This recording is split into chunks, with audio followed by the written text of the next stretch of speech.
Mwa uenda kula kwa imiti nono kuku mahali huko. Mangwa jono nazia mwa na baadhi muti. Ni sawa. Kile chingine ningesema, Madam Governor, I have several reasons ya kuamua I have to support you. Number one, nilikuwa upande wa our area MP. Area MP ambayo tuko naye, hii ni miaka 3, hakuna mtu wa bodaboda amepata license. Before I talk about the motorbikes, hakuna mtu wa bodaboda amepata license na CDF ako nayo.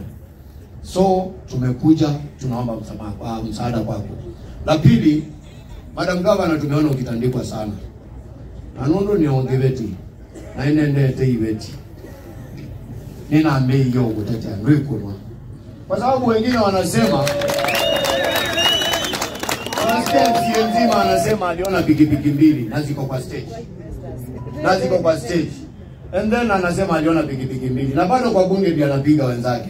Tuli yaka hati ile ya ngobi kwa wakati itawe. To the motorbikes, raw motorbike. Mimi nimeiendesha, nimeenda nayo. Tutaomba kitu moja later. If you can try, kwa sababu kambani tunaenda long distances, muweke a charging device. Kwa hiyo pikipiki ikuwe inaweza jicharge, because we go long distances. Ile ingine ningeomba, being the chairman, excellency, hawa vijana wanawafanyia kazi freely. Huwa anatumia mafuta not less than 500-800 a day kuzunguka bure tu nikiwashughulikia.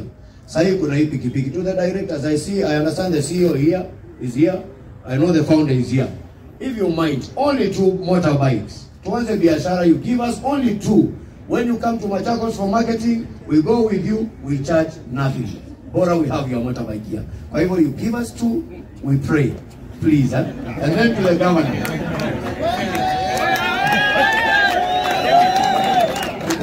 To the governor, we want to assure you, nitatumia lugha mbaya. Hii ni sio ngitile iko mahama sana. Ila kwa boga ambao usa mukatona ekayo nzime ani support governor. Thank you. Ila kwa boga ambao usa ukatona. I want to niambie watu wa bodaboda, mimi nilikaa chini na mama tukakubaliana, tutakaa chini na uongozi wa bodaboda tupange mambo ya bodaboda ya Machakos County. Kwa hivyo Madam Governor, asante wote.